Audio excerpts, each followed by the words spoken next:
નમસ્તે મિત્રો, GK quiz સોલ્યુશનમાં દરરોજ કંઈક નવું જાણવા માટે અમારી આ ચેનલને સબસ્ક્રાઈબ કરો. રામ એટલે શું? પરાને સૂઈ રહે તેને આરામ કહેવાય.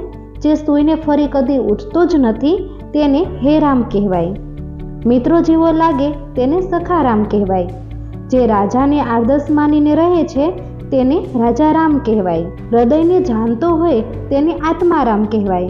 અને એક પતિવ્રત પ્રમાણે વર્તતો હોય તેને સીતારામ કહેવાય. ભગવાન પણ જેના પગ પૂજે તેને તુકારામ કહેવાય.